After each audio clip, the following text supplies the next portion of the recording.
people with an aggressive tone, and we need people with tremendous energy. And I'm your candidate, okay? An absolute shock, America. Donald Trump's poll numbers still rising. He remains the person to beat come Wednesday night, despite mocking women, Hispanics, a famed neurosurgeon, and being somewhat more than just a little lecherous when talking about his daughter. Let the machine roll forward then to Wednesday night and the second GOP debate. Unleash the political animal to give us the skinny on who's about to face their final moment, and one political comparison candidates need to stop making over and over again. First on deck, former advisor to Speaker of the House John Boehner and GOP strategist Marc Lampkin, joined by Executive Director of the Latino Partnership for Conservative Principles, Alfonso Aguilar. Gentlemen, I thank you both for joining us. And Mark, I'm going to go ahead and start with you. Come Wednesday night, who is it make or break? If they screw the pooch on this one, then they are out. They may as well go ahead and start sitting in the living room on Thursday morning.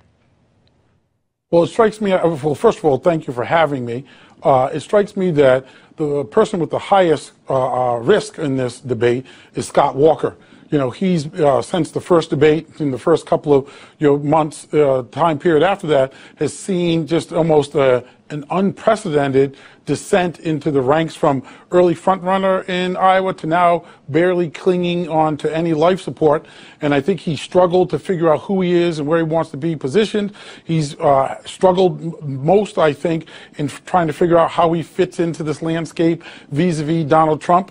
You know, he's lost his footing, and I think he's got one last opportunity to make the next first impression with the voters in Iowa and across the country. And I think if he doesn't do well, I think he could follow Governor Perry as the next person out the door. Alfonso, who then, in your opinion, is out the door if they don't get it done on Wednesday night? Yeah, in terms of make or break, I would agree it's Scott Walker. It's incredible that just a month ago he was being considered as one of the top tier candidates, and he's just tanked in the polls. If he doesn't do better, I think he's done.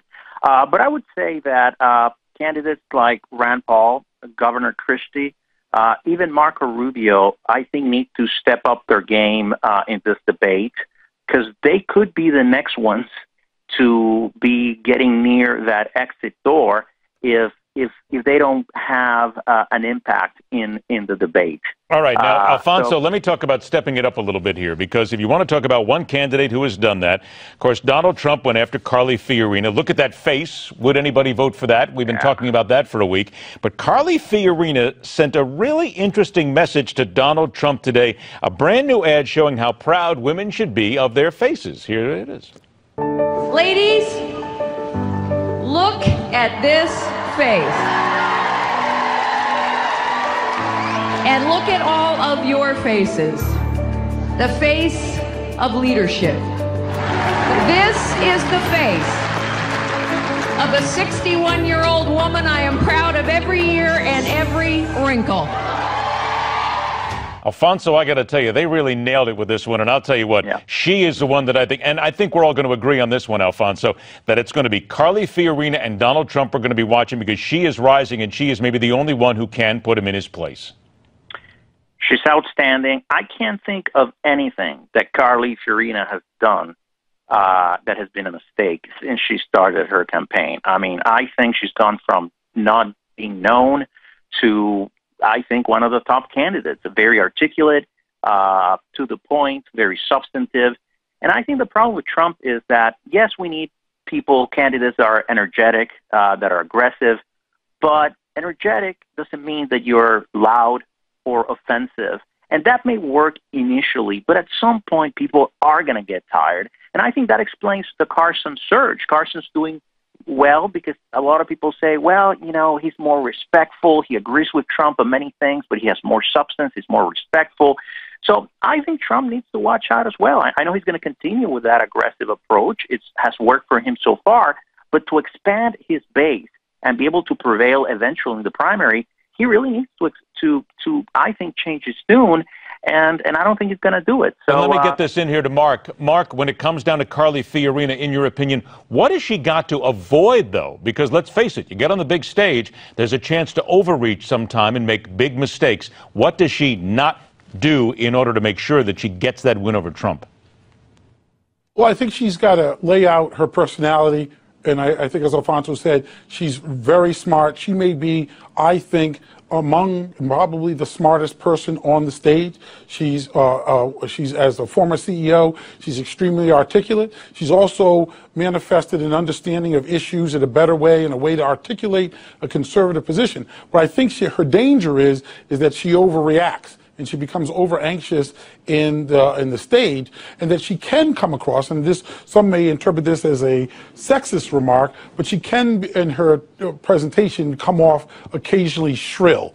And I think she's got to balance the fine line, because she wants to be, I believe, kind of the non-Trump Trump. The person who raises her voice, who's going to command a presence, who's smart and substantive and conservative, but doesn't do it in a way that turns certain voters away. So I think there's a fine line, but I do think it will be an interesting subplot amongst the larger plot on the stage this week. This is going to be entertaining indeed. And of course, as Alfonso will tell us, don't forget, Donald Trump does not need the Hispanic vote. Just that I dropped that in there, Alfonso, just to give you the laugh of the day. That's all it is. Alfonso Aguilar, Marc Lampkin, gentlemen, thank you so much for joining us. We're just tuning up for Wednesday night. It's going to be fun. We'll talk to you guys again real soon about what happens on Wednesday night. All right. Let's remind everybody, special programming announcement Wednesday night, immediately following the CNN debate, a post-debate special. Yours truly, J.D. Hayworth, Steve Malzberg. We will all be here. Join us live on Newsmax television right after the CNN debate. And also, we need to point out that when you tune in at 10 o'clock Eastern Time, we will have a chance for you to basically become part of the decision-making process. Go right now to newsmax.com/judge.